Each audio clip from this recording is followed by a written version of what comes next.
하나님의 말씀 히브리서 7장 11절에서 15절 말씀 저희 교독하도록 하겠습니다. 히브리서 7장 11절에서 15절 말씀입니다.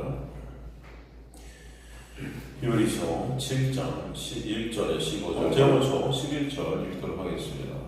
레위 계통의 제사 직분으로 말미암아 온전함을 얻을 수 있었으면 백성이 그 아래에서 율법을 받았나니 어째하여 아론의 만차를 따르지 않고 멜기세덱의 만차를 따르는 다른 한 제사장을 세울 필요가 있느냐?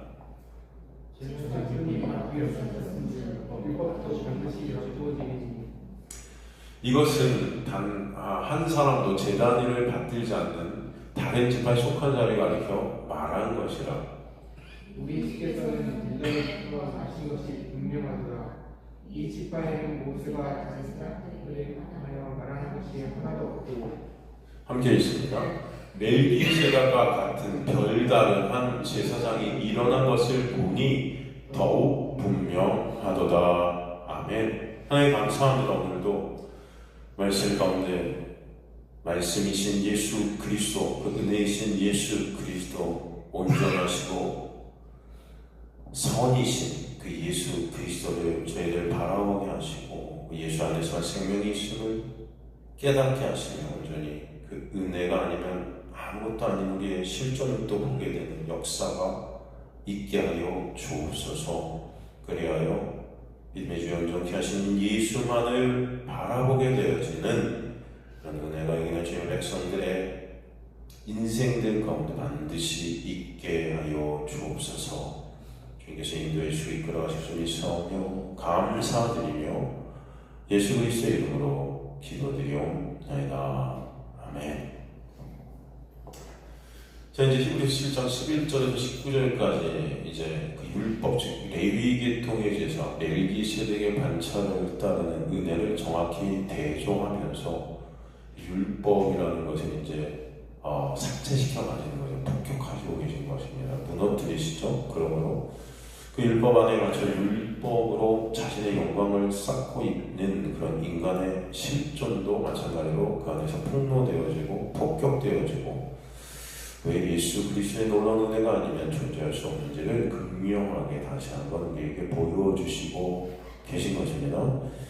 그래서 11절에 19절의 이 모습들을 보면은, 말씀들을 보면 아론의 만차를 따르는 제사장과 멜기세덱의 만차를 따르는 제사장이 대조되어져서 등장을 하고, 그런데 그 아론의 만차를 따르는 제사장들은 사람을 온전히 죄에서 건질 수 있다 없다는 거죠. 그래서 오직 멜기세덱의 만차를 따르는 제사장만이 진짜 참으로 참 제사장 되셔서 죄인들에게 죄에서 건질 수 있다 말씀하세요. 그 멜기세덱의 만차를 따르는 제사장은 사실 누구죠? 여러분 다 우리가 매번 살펴서 아는 바와 같이 누구시죠? 바로 예수 그리스도이죠.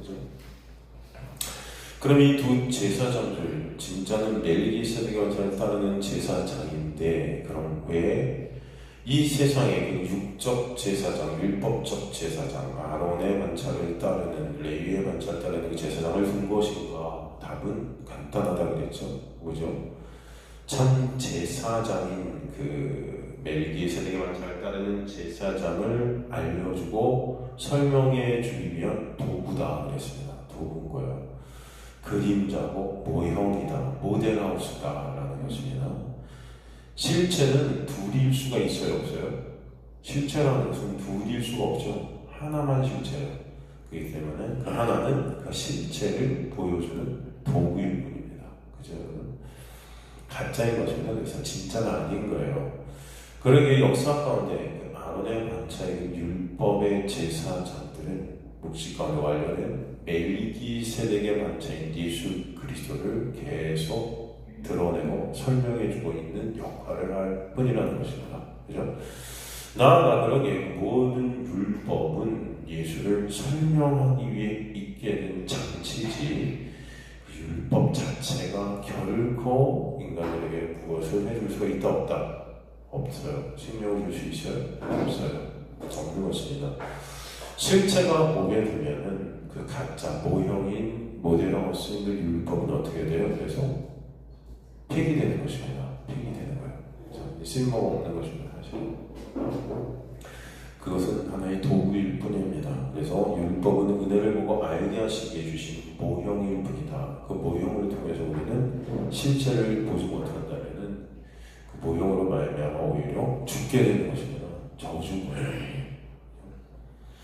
자, 그런 내용이 계속해서 11절부터 등장하고 있다는 것입니다. 그래서 우리가 이제 11절부터 오늘은 좀 말씀을 하나하나 단어 하나하나를 살펴서 과연 이런 말씀을 계속해서 증거해 주는지를 살펴보도록 하겠습니다.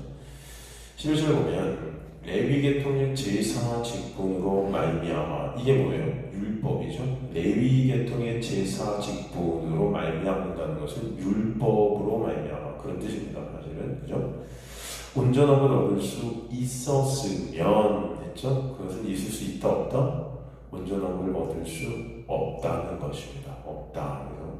백성이 그 안에서 율법을 받았으니 어찌하면 아론의 환자에 따르지 않고 멜기세덱의 환자에 따르는 다른 제사장을 세울 필요가 있느냐. 우리말 성경에는 빠졌지만 11절 시작이 운이라는 헬라어로 시작해요. 운이라는 헬라어는 그러므로라는 접속사죠. 그러므로. 그래서 그러므로 레위계통의 제사장으로 말미암아 이렇게 되어 있는데, 그러므로라는 것은 4절에서 10절까지 증거해 온 멜기세덱의 만찬을 따르는 그 실체가 이제 드러나고 있다라는 것을 우리에게 설명해 주기 위해서 11절부터 다시 강조해서 써주신 것이다라는 의미가 그 안에 들어있다는 것이죠. 레위계통의 제사 직분, 그 율법으로는 온전함을 얻을 수 없다. 그 말씀, 즉 율법을 지키든 율법을 못 지키든 제사를 열심히 드리든 안 드리든 그것으로는 온전해질 수 있다? 없다라는 것입니다. 온전해질 수 없다. 그럼 왜 제사를 드리라고 율법을 지키라고 명령하셨는가? 그죠? 그 이유가 뭐다? 그것을 통해서 당연히 그 지킴이 목적이 아니라 그것을 인해 우리는 지킬 수 없는 우리의 모습을 보게 되는 실존을 알게 되는 역사가 있게 되고 그것으로 인해 진짜 봐야 될 것이 있음을 보게 하시는 거죠.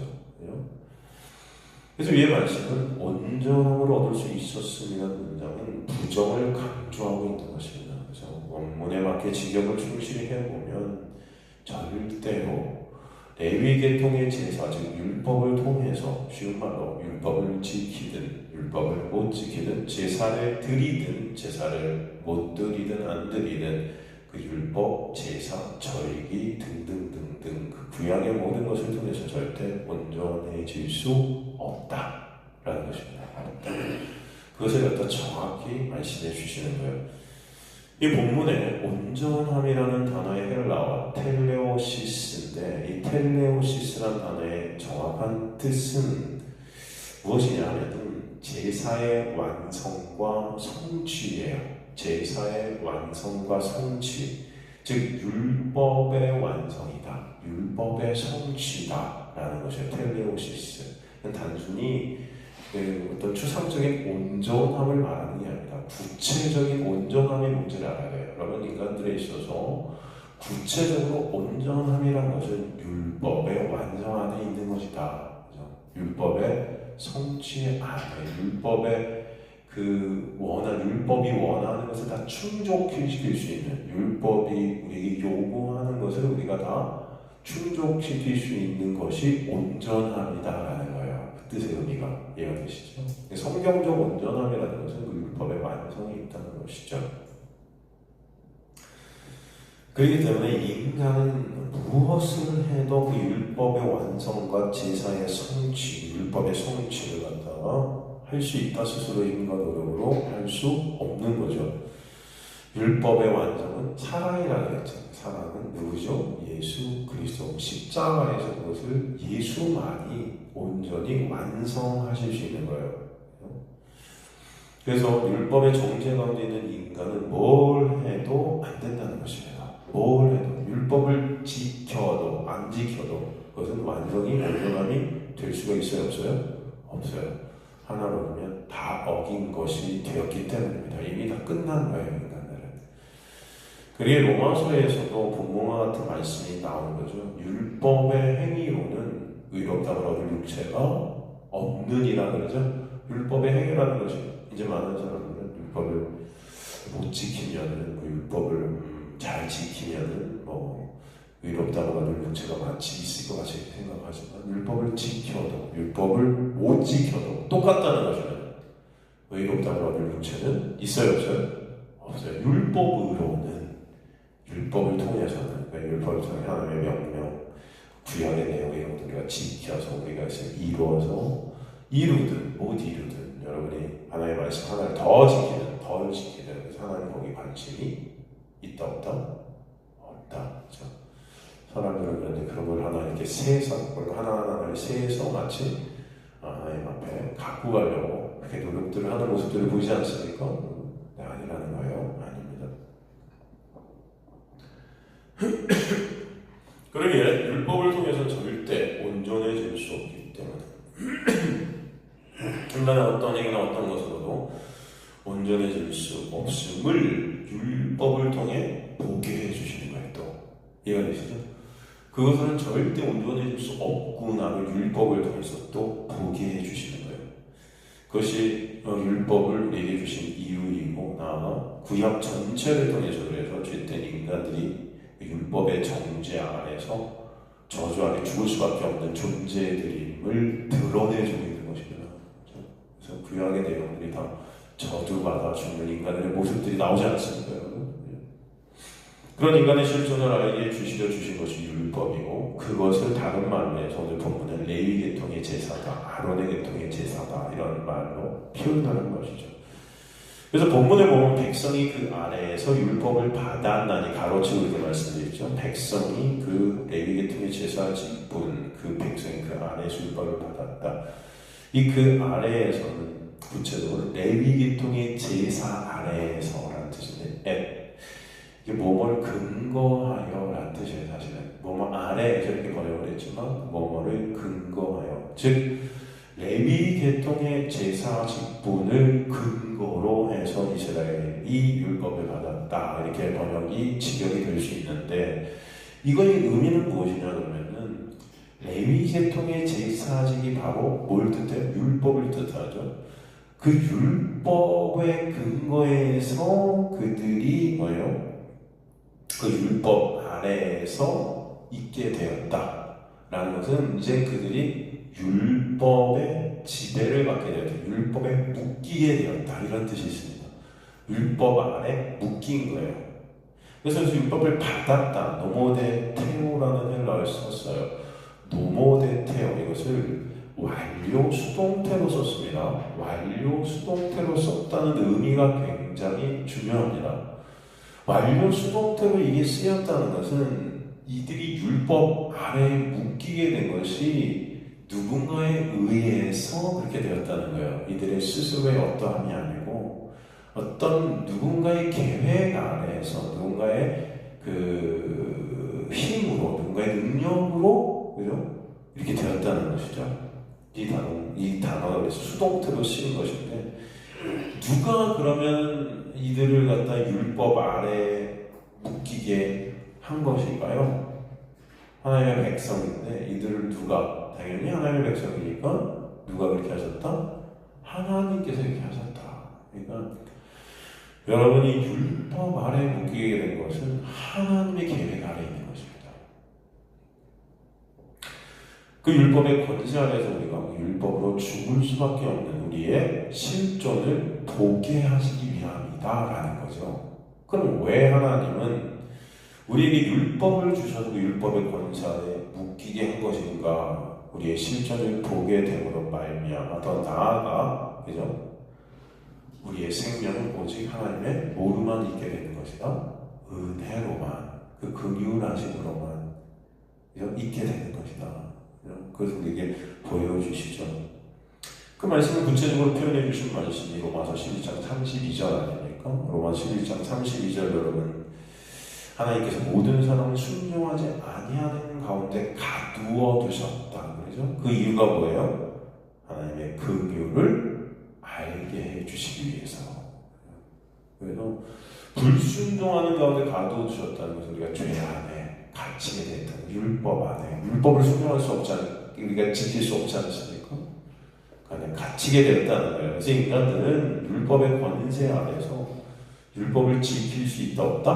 없어요. 없는 존재들로 하나님께서 이렇게 역사하세요. 그런데도 인간들이 이것을 지킨다 한다는 것은 그 하나님의 계획을 깡그리 다 짓밟는 거죠. 무슨 말씀이 이해가 되시죠? 그 이유가 긍휼을 베풀려 하셨다. 긍휼 헬라어 엘레오 이것은 긍휼을 입히다예요.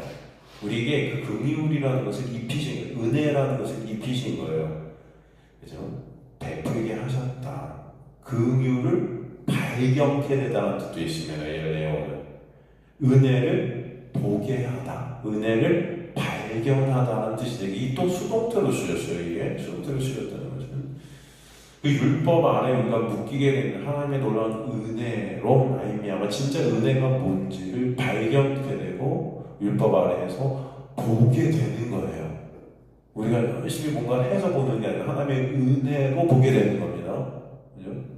그 긍휼, 은혜 이 본체가 누구예요? 바로 예수죠. 그러니까 우리는 율법 안에서 그 예수를 발견하게 되고 보게 되고 깨닫게 되고 그죠? 그 역사를 하나님께서 일으키시는 겁니다. 여러분에게도 말씀을 통해 예수를 보게 되고 깨닫게 된다는 것이 이게 하나님의 정말 놀라운 은혜구나. 여러분이 반드시 그 은혜에 대해 찬송이 있게 될 줄로 믿습니다.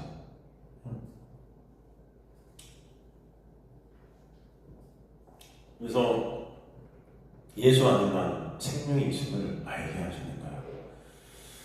그러게 왜 우리에게는 아론의 만찬을 따르는 제사장이 아니고 멜기세덱의 만찬을 따르는 제사장이 세워졌는가 하는 것을 설명해 주시는 거죠. 이게 그죠? 그리고 다시 본문 보면 뭐라고 되어 있죠? 어찌하여 아론의 만찬을 따르지 않고 멜기세덱의 만찬을 따르는 다른 한 제사장을 세울 필요가 있느냐 이렇게 반문하죠. 어찌하여 이게 티스라는 헬라어죠. 티스 이거는 그러므로란 이렇게 그러므로로 보통 해석되지만 참으로 진실로 뭐 이렇게 또 우리가 해석할 수 있어요. 그래서 그 참으로 어찌하여 참으로 아론의 만찬을 따르고 멜기세덱의 만찬을 따른다는 한 제사장을 세울 필요가 왜 있는 것인가?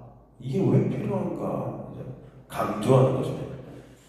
멜기세덱의 만찬을 따르는 완전한 다른 한 제사장을 세워야 할 필요가 무엇인가? 그것을 알라는 것입니다. 완전히 다른 한 제사장을 세워야 할 당위성을 설명한다. 당위성. 그것을 강조하고 있다.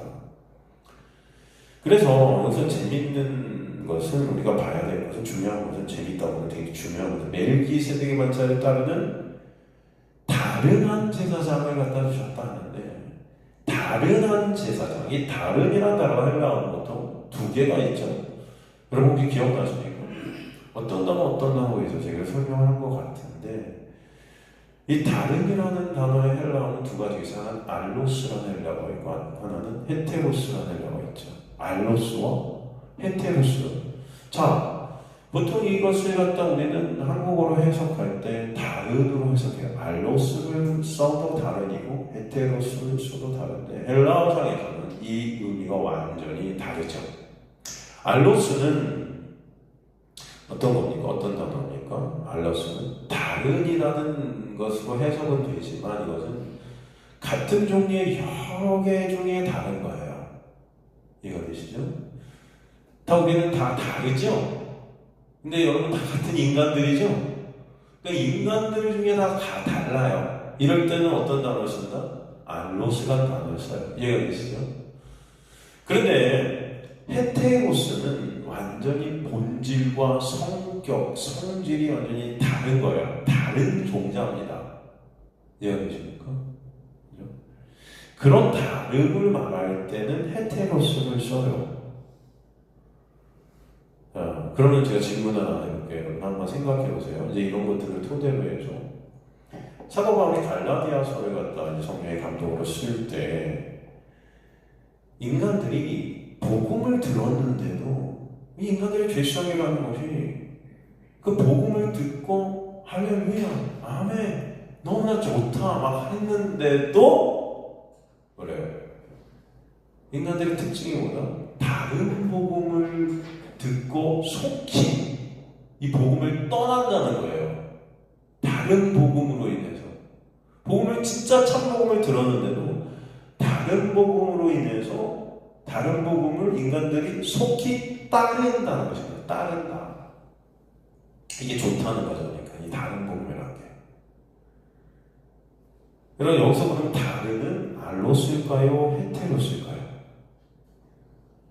네? 여기서 이 다른 복음에서의 다른, 이 갈라디아서 1장 6절이죠. 인간들은 본성적으로 다른 복음을 속히 따르게 됐다 하는데, 여기서 다른은 알로스일까요? 헤테로스일까요? 네? 그게 답들을 안 하시니까 자음만 들려요. 자음만. 모음은 다 사라지고. 자, 알로스다, 헤테로스다. 어려우세요? 답은 헤테로스예요. 헤테로스. 그래서 완전히 다른 거예요. 이거는 그러니까 복음이라고 할 수 없다는 것이죠.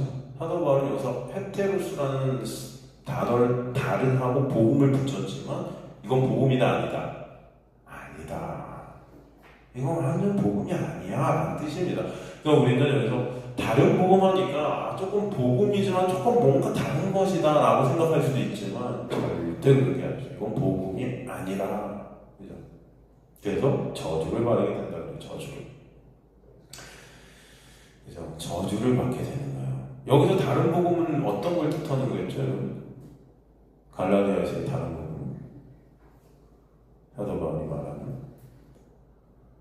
그때 갈라디아에 거짓 교사들이 들어왔죠. 사도 바울이 복음을 전하고 떠났는데 그 교회가 세워지고 그 교회에 참 복음이 전해지고 사도 바울을 통해서 그런데 거짓 교사들이 들어와서 뭘 전해요? 이 다른 복음. 이건 복음이 아닌 건데 여기서 전했어요. 어떻게 전했습니까? 아 그래 맞아. 사도 바울이 말하는 구원은 오직 예수 그리스도로 인해서 된 거 맞아. 근데 이제 너희가 구원을 받았으니까 이제는 하나님의 말씀을 지켜서 거룩을 이루고 그죠? 하나님 앞에 당당히 설 수 있는 그런 거룩한 백성들 성화되어야지. 하나님의 말씀을 이제 지켜야지. 그죠? 이 율법을 지켜서 더 온전한 하나님의 백성들이 돼야지 라고 설교를 한 거죠. 설명을 한 거죠. 사도 바울이 그것을 듣고 깜짝 놀랐던 거죠. 이것은 다른 거. 근데 인간들이 그것을 좋아했다는 것입니다. 그래서 사도 바울이 오직 복음, 오직 구원은 오직 예수로 끝나는데 거기에 다시 이제 그 율법을 또 갖고 와서 예수 플러스 뭐예요? 하나님의 말씀 지키기, 이 행위, 인간의 행위를 다시 낀 거죠. 그러니까 인간들이 이걸 더 좋아한다는 거예요. 그래 하나님께서 은혜를 베풀어 주셨으니 그 은혜 우리가 보답해야지. 그래서 열심히 하나님의 말씀 지켜 내 의를 또 쌓고 그것으로 이제 하나님의 칭찬받는 그런 구원이 돼야지. 부끄럽지 않은 구원이 되자. 보통 교회들에서 그렇게 말들 하잖아요. 네? 부끄럽지 않은 구원을 이루자. 이런 거 들어보셨어요? 근데 이게 다른 복음이래요. 복음이래요? 아니래요? 아니다. 이게 다 저주받을 것들이에요. 이게 지옥에 갈 거라는 얘기예요.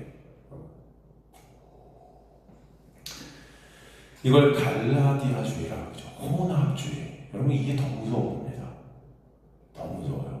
차라리 그냥 유치폭적으로 하나님 믿으면 복 받고 무슨 그냥 안수받으면 병 낫고 막 이런 그냥 부담 같은 그런 기독교는 그냥 선이 완전히 저거 그래도 이 혼합주의라는 것은 하나님의 은혜를 설명하면서 아주 교묘하게 행위로 끌고 가요. 더 무섭습니다. 물론 다 똑같지만 근데 사도 바울은 다 저주라고 했죠. 다 다른 복음. 오직 사도 바울이 말하는 복음은 예수 그리스도예요. 온리 예수예요. 그죠? 예수로 끝인 것입니다. 끝이에요. 근데 창하고 인간들이 그것으로 만족을 못하는 거죠. 왜? 내 영광과 내 육이라는 것이 자꾸 끌고 가는 게 나아요. 이게 인간의 죄성이기 때문입니다. 그래서 헤트로스, 이게 중요한 단어입니다. 다른. 그럼 여기서 이제 본문에 다시 돌아와서 그래서 다른 제사장, 여기서 다른 제사장은 여러 제사장 중에 한 명이 아니라는 거예요.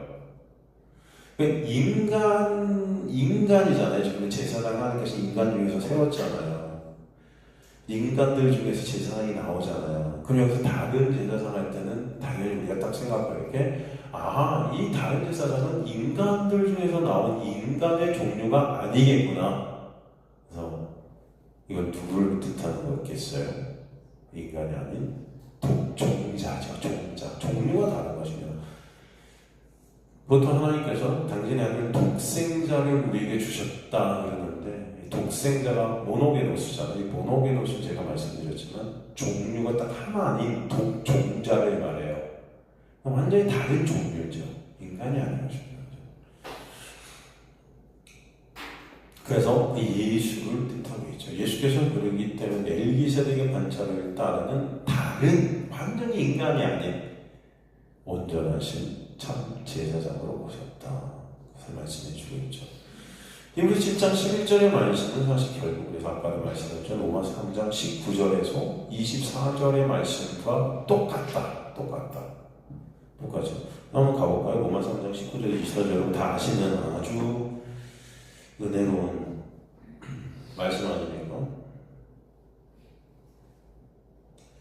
우리가 이거요, 율법이만 하면 율법 아래 있는 자들에게 말하는 것이니 이게 좀 율법에 묶여 있는 자들 똑같은 내용이에요.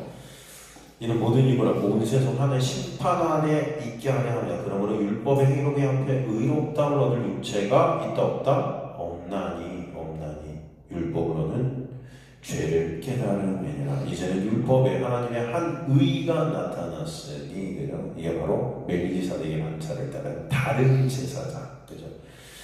율법과 선지자의 증거를 받은 것이다. 곧 예수 그리스도를 믿음으로 말미암아 모든 믿는 자에게 미친 하나님의 의인이 차별이 있다 없다. 같은 말씀입니다. 예수께서 십자가에서 율법의 욕을 다 이루셔서 그 율법의 완성 가운데 예수를 믿는 믿음 안에서 그 율법을 다 이룬 자들이 되게끔 하신 우리를 우리가 뭘 해서가 아니라 믿는 믿음 안에서 그 믿음까지도 우리에게 은혜로 선물로 허락하신 거죠. 그래서 구원이라는 처음부터까지 하나님의 열심과 하나님의 은혜다. 나의 다 내 것이 은혜다 하는 것이죠. 그것을 그 은혜를 율법을 통해 알게 해주신다. 율법을 통해 오직 예수만이 의가 되셔서 예수 안에서만 온전히 될 수 있음을, 예수로만 완전히 될 수 있음을 알도록 역사해 가신다라는 것입니다.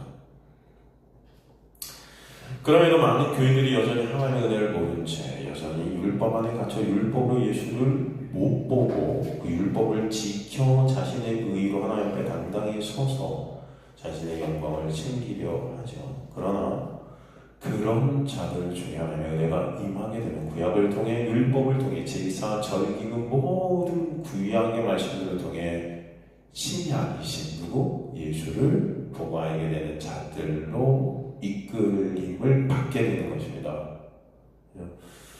그래서 항상 말씀드리지만 구약을 우리가 공부하고 구약을 설교함에 있어서 그 구약을 신약으로 끝나고 신약으로 맞춰지지가 않으면은 구약으로 끝난다는 것은 여러분 그냥 죽음인 것이다. 그럼 구약을 설교하면서 구약으로 끝나는 설교는요, 여러분 설교가 아니에요. 그것은 그냥 죽어라는 것입니다. 죽어라. 구약을 설교하면서도 그것을 지키면 복 받고 못 지키면 벌 받는다고 끝난다면은 여러분은 어떻게 돼요? 다 죽음입니다. 왜? 인간은 지킬 수 있다 없다?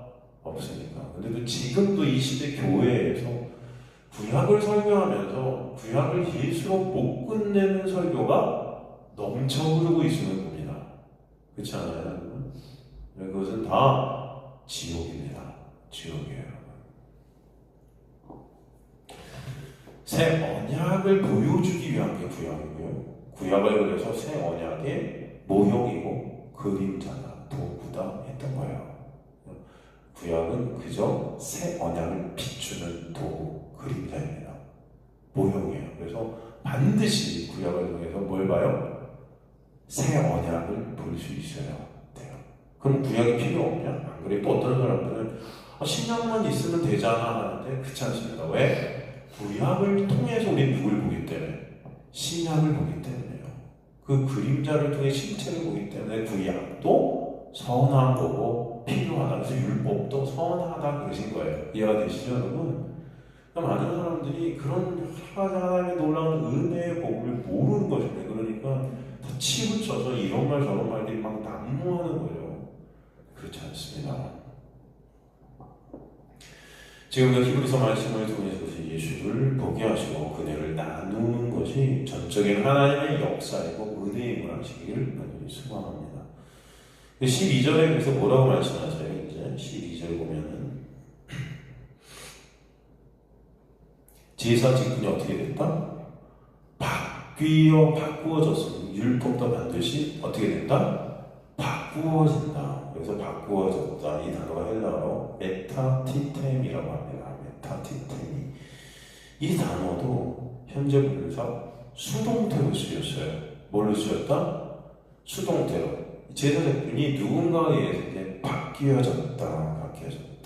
메타티템이 메타, 뭐와 함께 티템이 노아다.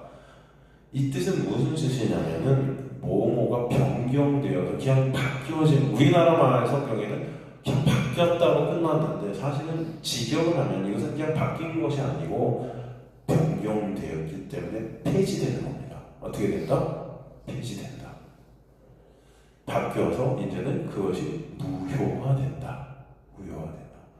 여기까지 써야 돼요, 여러분. 적어 놓으십시오. 그냥 바뀌는 게 아니에요. 이 메타티템이라는 의미는 옮겨져서 떠나버리고 끝나는 거예요.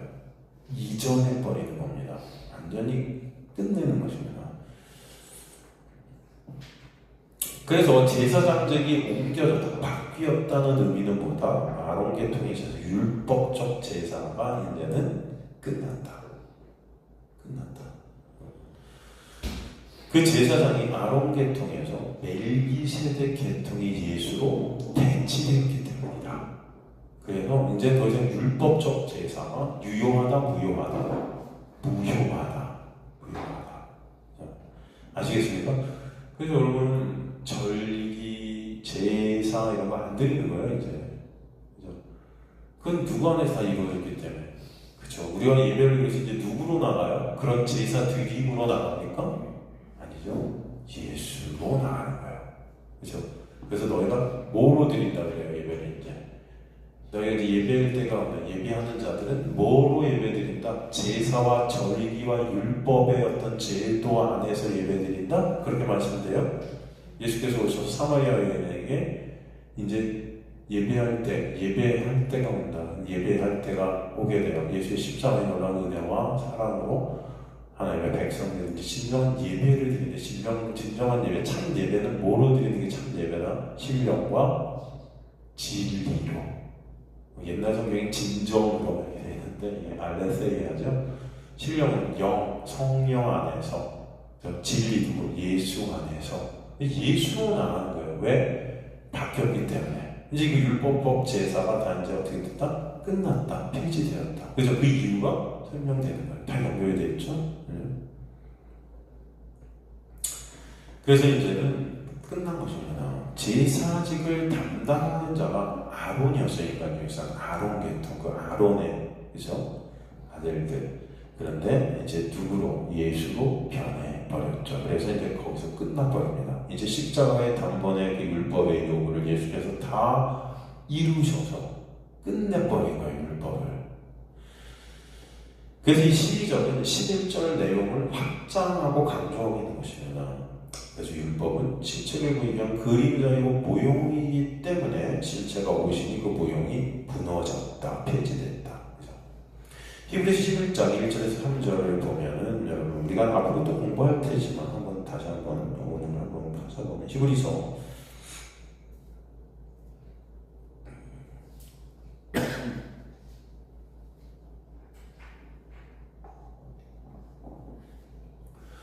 11장 1절에 3절 말씀의 내용인 거죠. 믿음은 바라는 것들이 실상이 보이지 않는 것들이 증거니 선지자들이 이것을 증거를 얻으니라. 믿음으로 모든 세계가 하나님 말씀을 저희 우리가 하나님 보이는 것은 나타난 것으로 말미암아 된 것이 아니니라.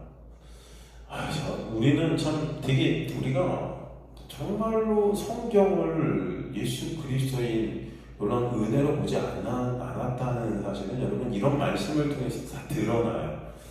믿음은 바라는 것들의 실상이고 보이지 않아야 하는 것들의 증거다. 그래서 여러분 보통 이 믿음을 나 믿음이 있어 할 때 바라는 것, 내가 막 바라는 것들이 언젠간 이루어질 걸 믿는다. 그걸 믿음이다. 왜 이렇게 생각해요? 그죠? 그런 어떤 나의 믿음을 보이지 아니하는 것들, 그죠? 이런 것들을 막 증거하는 그 믿음은 그런 거다. 내가 진짜 믿음을 가졌다면은 내가 막 바라는 건지 그게 언젠가 나타나고 막 바라죠. 그런 걸 믿음이라고 기억해요. 근데 지금 이 히브리서 11장 1절에 3절의 내용은 그런 것들을 말하는 게 아니죠. 이게 뭐죠? 뭐 말하는 거예요? 히브리서 11장 1절에 3절은 뭐 말하는 거예요? 네? 당연하죠. 예수 말하는 거죠. 그죠? 보이는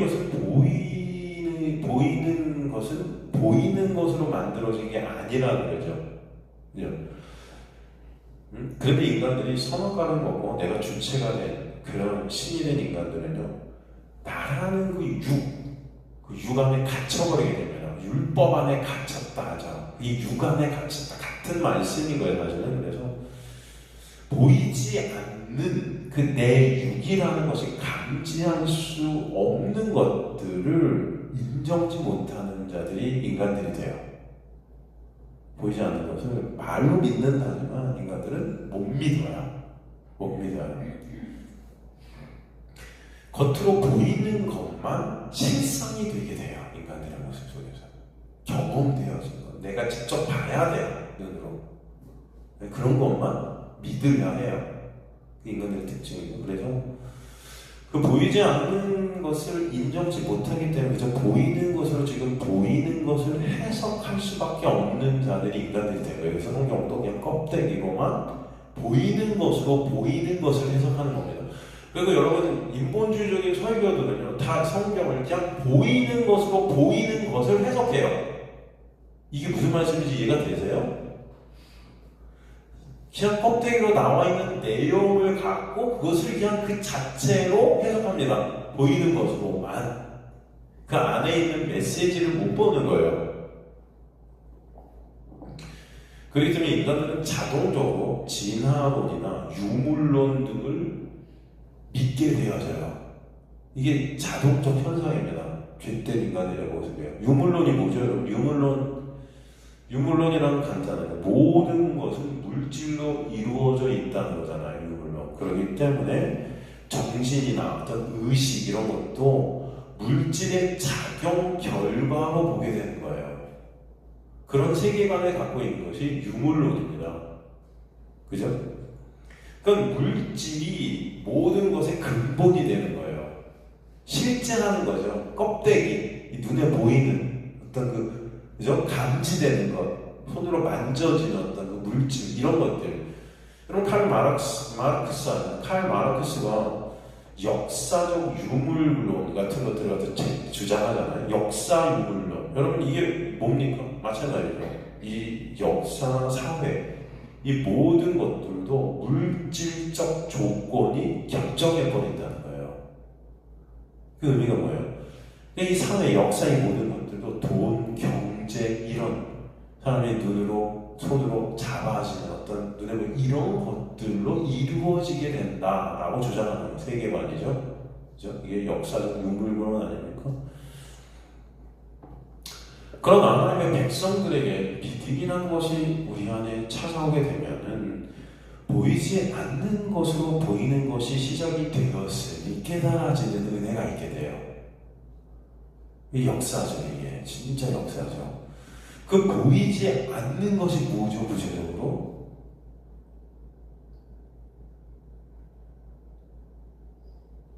이 역사가 보이지 않는 것으로 시작이 되었어요.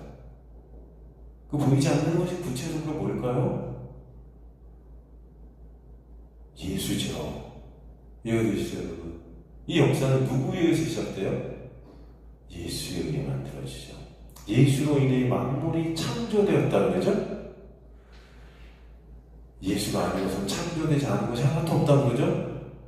그 만물로 인해 이제 예수는 또 그래서 어떻게 봐요? 찬송을 받으시는 거죠?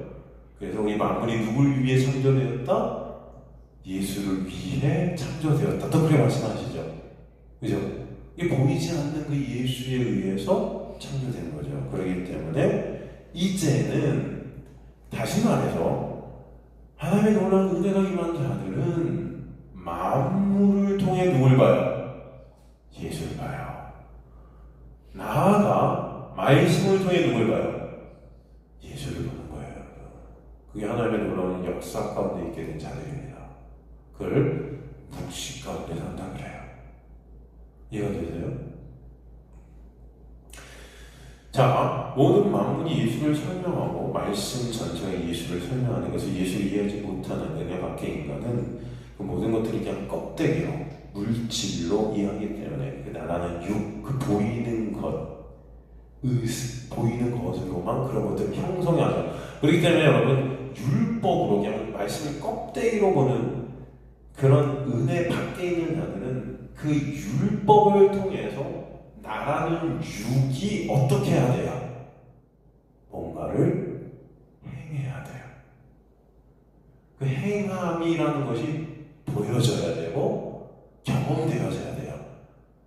그것을 구원의 근간으로 삼으려고 해요. 그걸 율법 안에 갇힌 자들의 특성이라고 합니다. 이해가 되십니까, 여러분? 그 행함으로 인해 이제는 겉으로 드러난 거죠. 그게 겉으로 드러나서 보여지고, 그죠? 우리가 그걸 통해 서로를 막 칭찬하고, 그죠? 사람들은 그런 것들을 드러내고 싶어하고, 사람들한테 보여지길 원하고, 알려지길 원하고, 그런 행함들을 그래서 어떻게든, 그죠? 거짓으로라도 막 이렇게 쌓고 싶다 하고, 막 그런 모습들이 있잖아요, 여러분? 다 율법 안에 갇혀있는 인간들이 뭐죠? 그것을 통해서 인간들은 천국도 갈 수 있다고 이렇게 착각하고 있는 거예요. 이 하나님의 은혜 밖에 있는 율법에 붙잡힌 자들의 모습이에요.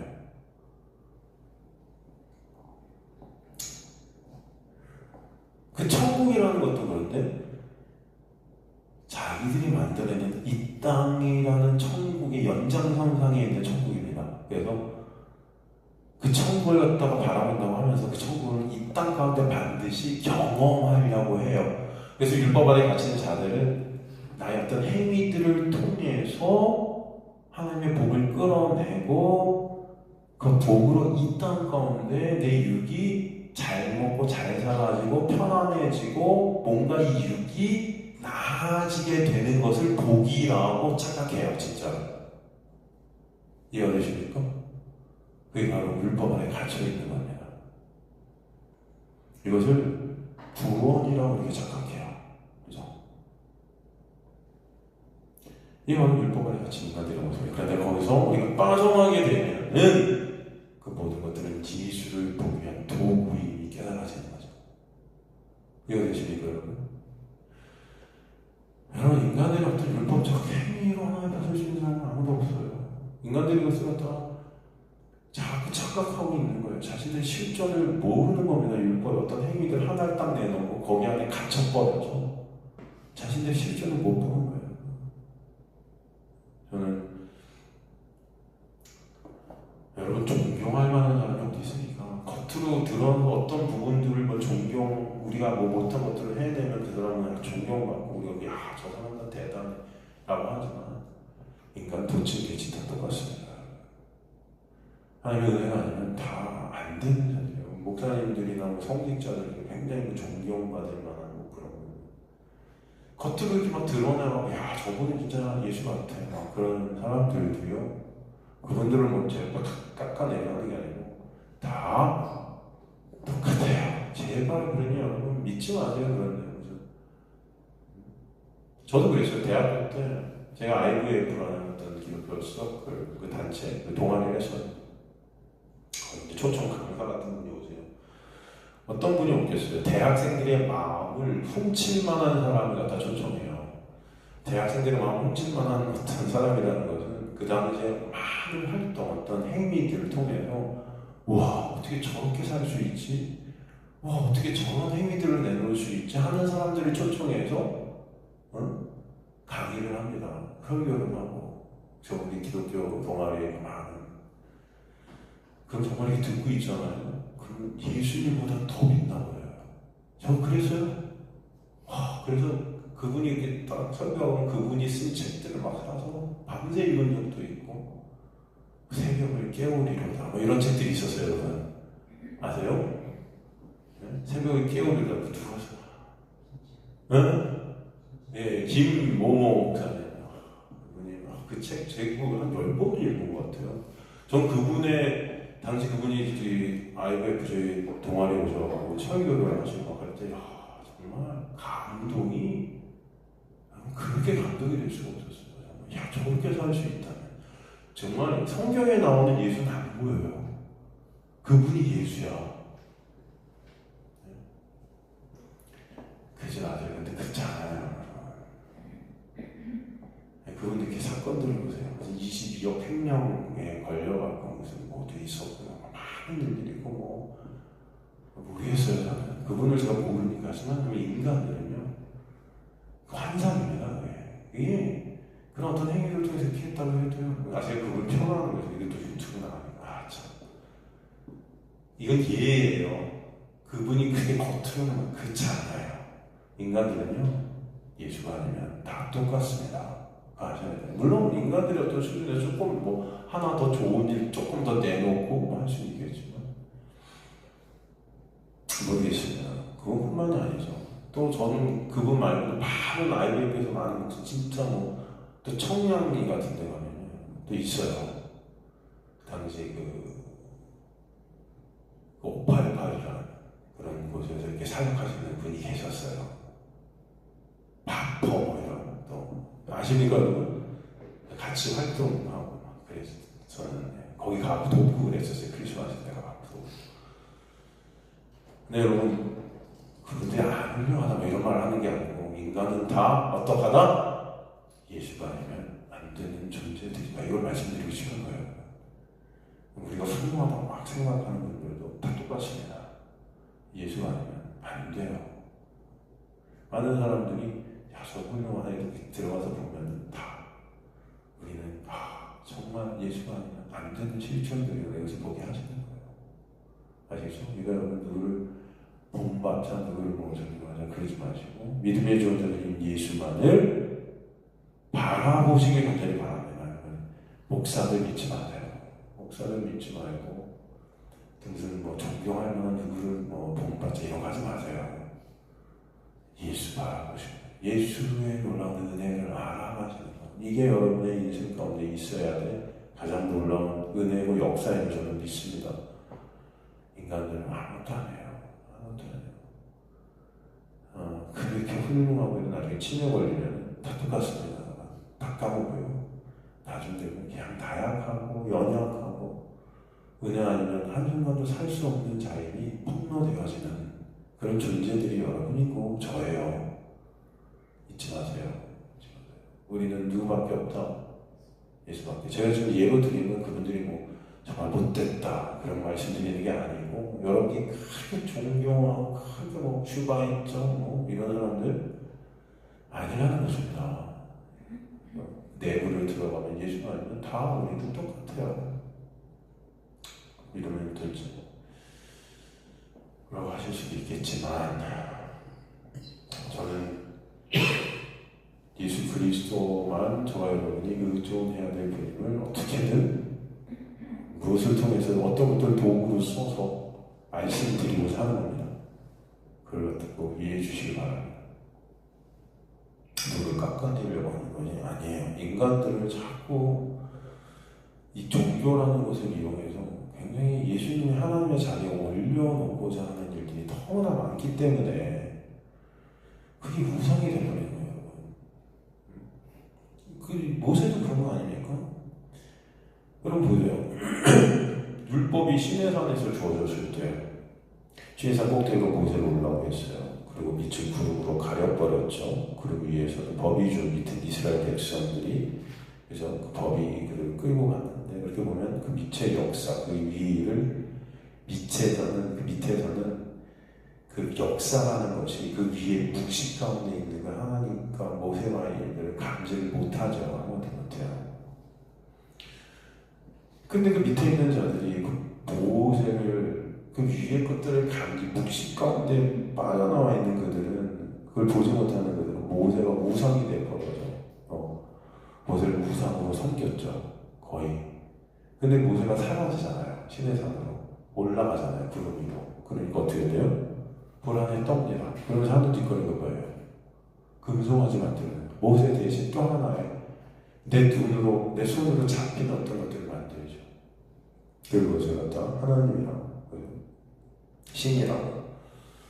그러니까 역사라는 것은 그 구름 위에 있는 묵시를 포착할 수 없어요. 포착할 수 없어요. 그걸 말씀이라고 그래요. 말씀이 그래서 죄인들이 말씀을 포착을 못하는 거예요. 해석이 안 되는 거예요. 다 그냥 그래서 껍데기로만 해석하는 거예요. 껍데기로만.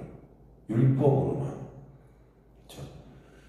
그럼 하나님께서 왜 거길 구름으로 가다보셨는가? 어차피 이들이 그걸 뚫고 올라와도 못 알아먹는다는 의미입니다. 못 알아먹게 하셨다. 여기 이사야 선지자가 너가 가서 전하고 해서 내가 다 귀가 눈이 막히게 해서 못 알아먹게 하는 것이다. 못 알아먹습니다. 그렇죠? 죄된 인간은 율법으로만 감지하는 게 말씀이에요. 그래서 그 율법이 이스라엘을 끌고 간다. 그런데 그 가운데 하나님의 놀라운 은혜가 임할 때 그것으로 묵시를 바라보는 사람이 있게 되는 거죠. 묵시를, 예수를, 말씀을 통해 보게 되는 역사가 있게 되는 거죠. 그래서 그 은혜가 움직이면 끌려가게 되는 역사가 있게 하시는 거죠. 그래서 역사 가운데 예수를 발견하고 말씀을 예수로 보는 자들이 묵시에 의해서 이제 끌려가는 자들로 변하게 하시는 거예요. 율법에 의해서 끌려가는 그들이 묵시에 의해서 끌려가는 그들로 바뀌는 그 놀라운 역사가 구원의 은혜인 거죠. 그 예수를 보게 되고 알게 되는 것은 그래서 영생이다 그러는 거예요. 여러분 그래서 하나님의 생명 안에 있는 자들은 말씀을 통해 예수를 보고 알게 되는 그 놀라운 묵시 안에 있는 것입니다. 내 행위로 내가 얼마나 더 큰 좋은 행위를 내놓아서 또 발전시키고 성숙해지고가 중요한 것이 아닙니다. 그런 것이 아니에요. 이것이 우리는 율법의 묵시를 못 보는 것이고 그렇기 때문에 하나님의 은혜는 육안에 묶여있는 그 눈과 귀를 여셔서 열어주셔서 하나님의 백성들이 이 세상의 이 어둠 가운데서 묵시이신 빛이신 예수를 보게 되고 그 나라 그 은혜를 알게 되고 그리고 다시 하나님의 나라로 회귀되는 그 여정 그게 바로 하나님의 백성들의 여정인 것입니다. 이미 여러분은 완성된 자들인 거예요. 이미 어떤 자들이나 하나님의 백성들이 이미 묵시 가운데 완료된 자들이다. 이 땅에서 뭘 덜하고 뭘 더하고에 의해서 완료는 변화할 수가 없어요. 이해가 되시죠? 여러분이 뭘 더한다, 뭘 덜한다. 이미 묵시 가운데 완료되었기 때문에 이것을 변개시킬 자가 있다 없다? 없다. 그래서 하나님의 사랑에서 끊을 자가 있다 없다? 없다 하신 거예요. 똑같은 의미죠.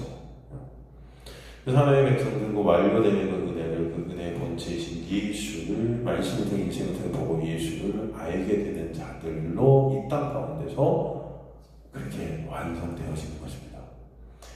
저희 떨어질 수밖에 없는 죄인 우리를 주님을 기억해 주시고 원하시는 그 은혜가 아니면 안 되는 그 사실 하나를 알고 기억해내고 그 은혜만 남는 자리로 가게 되는 자들이 묵시 가운데 이미 완성된 하나님 나라의 백성들이다 라는 거예요. 그러니까 성경 전체에서 묵시이신 예수만 보이고 있죠. 성경을 여러분 창세기부터 요한계시록까지 여러분 다 알 수는 없어요.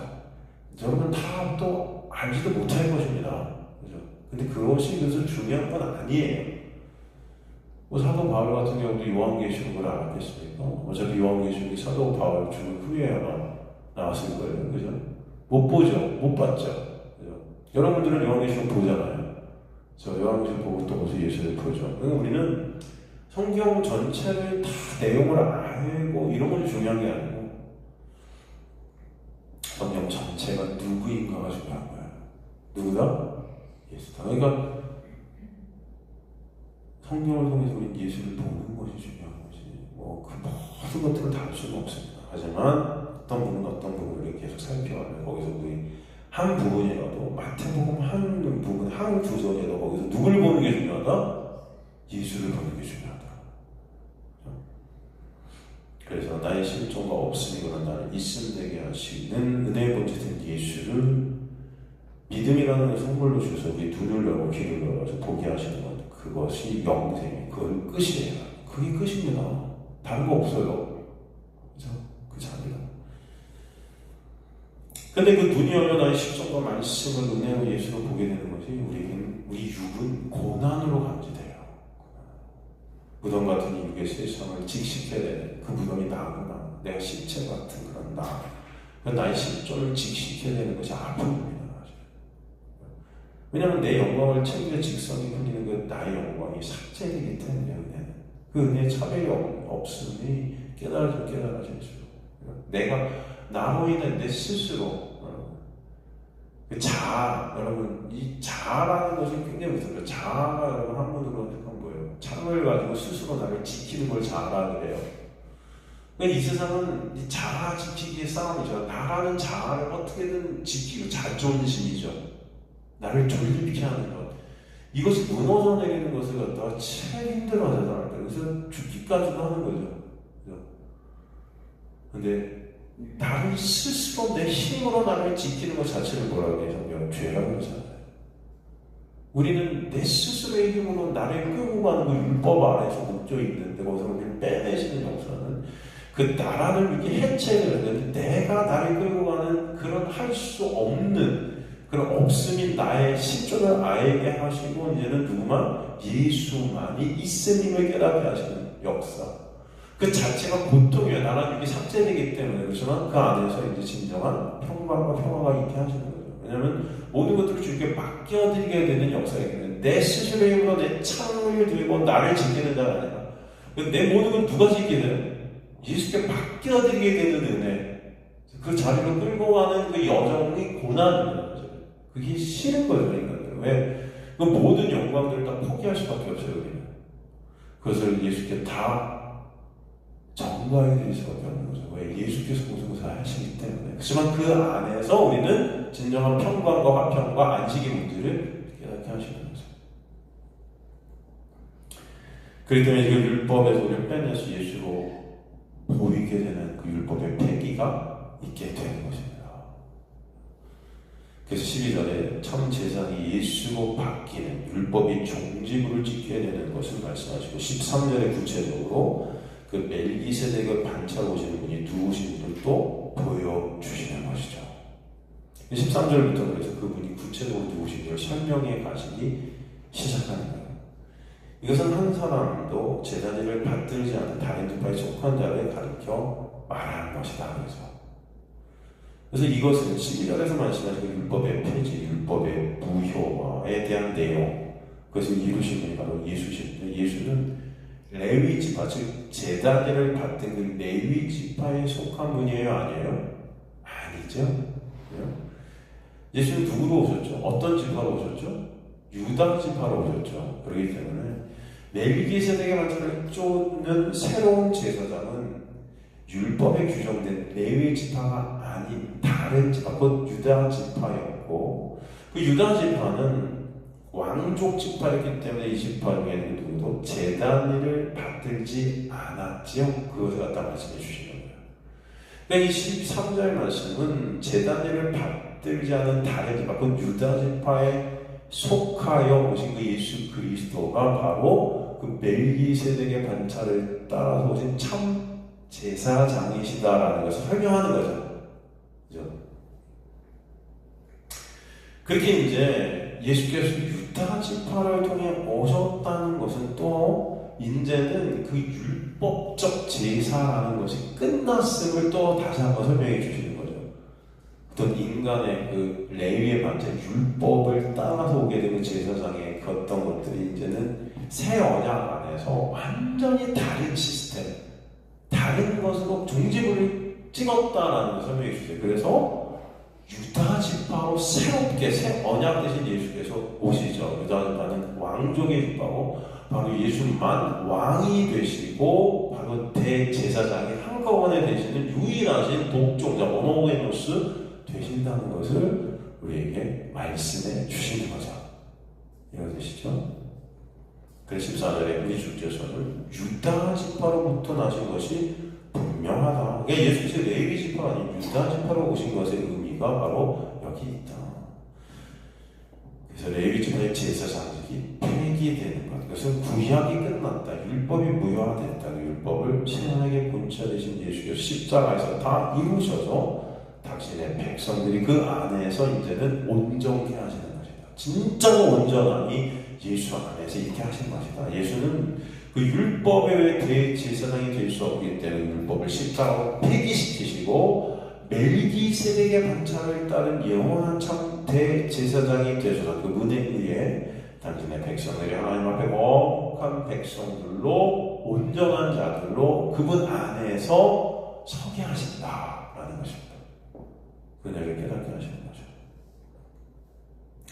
그래서 본문에 보면은 우리 주께서는 유다로부터 나신 것이 분명하다. 나신, 이 헬라어로 아나텔탈켄 뜻이에요. 아나텔탈켄. 이 단어는 가문의 후손이라는 의미가 아니라 유다의 어떤 혈통에서 났다는 뜻이 아니에요, 사실은. 이 유다 지파로 나셨다, 이렇게, 물론 유다 지파로 오셨죠. 하지만 어떤 이 유다 지파를 통해 오신 그 나왔다는 것은 그런 어떤 의미가 아니고 이 율법을 이루시고 완성하시는 분이 예수시다라는 것을 갖다 이 아나테탈켄이라는 단어를 통해 보여주네요. 이 아나테탈켄이라는 단어의 70년에 이것은 새로운 별이 나타나다 이런 뜻입니다. 사실은 새로운 싹이 돋아나다 이런 뜻이거든요. 그러니까 유다 지파로부터 나셨다. 물론 유다 지파를 통해 오셨지만 이것은 새 언약의 본질, 새로운 싹, 새로운 별이시다 이분이. 그 의미를 갖다 이 단어 하나 안에 담고 있다는 것입니다. 이분만이 구원의 근원이시다. 이분만이 구원의 그 씨다, 싹이다. 그분 안에서만 구원이 있다. 이런 것들을 표현하기 위해서 이 단어를 이 새 언약의 실체가 바로 예수심을 보여주죠. 그래서 또 이 지파에는 모세가 제사장들 간에 말한 것이 하나도 없다. 그 모세 율법에는 제사장은 오직 레위 지파에서만 나오는 것인데 그럼에도 유다 지파로 오신 예수께서 대제사장이 되시니 이제 그 율법은 끝났다라고 다시 한번 또 설명해 주네요. 구원은 이제 그래서 참 제사장이 예수로만 있게 되었다. 그 말씀하시는 겁니다. 15절에서 멜기세덱과 같은 별다른 한 제사장이 일어난 것을 보니 더욱 분명하다. 그래서 같은 호모이오테스, 이것은 유사한 달, 원형이 호모이오스인데 동일한 성질의 이런 뜻이거든요. 호모이오스. 이것은 멜기세덱이 정확히 예수 그리스도를 보여주는 동일한 성질의 유사한 모형 그림자였다.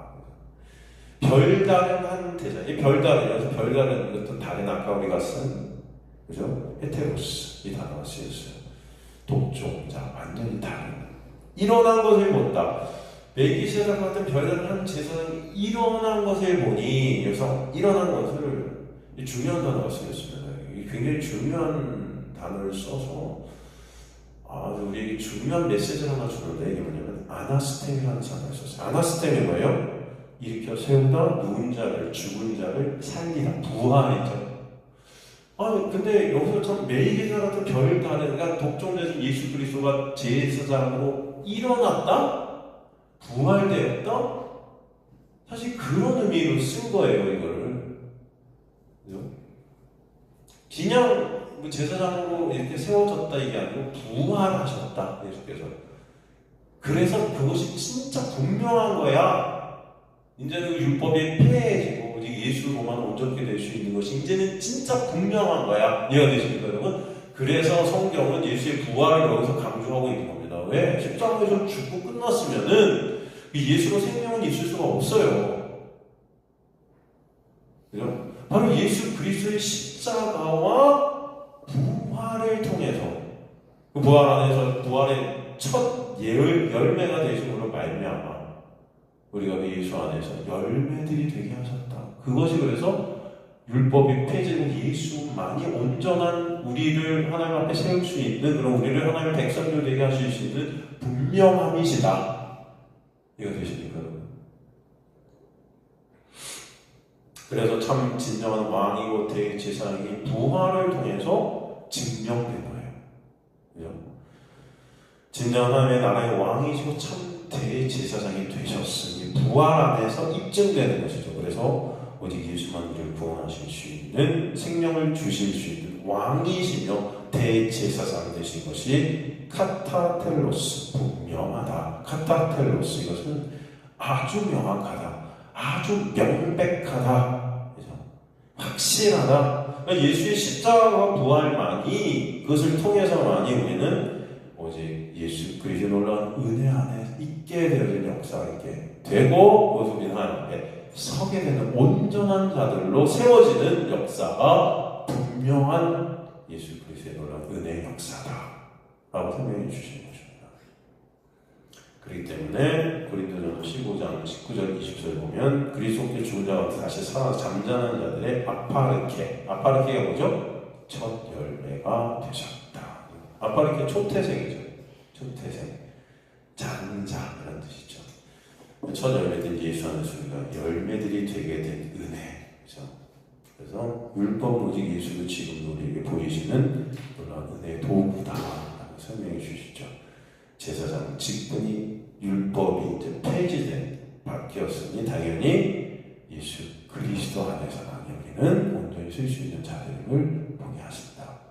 다음 구절부터 다시 계속 우리가 다음 시간에 나누도록 하겠습니다.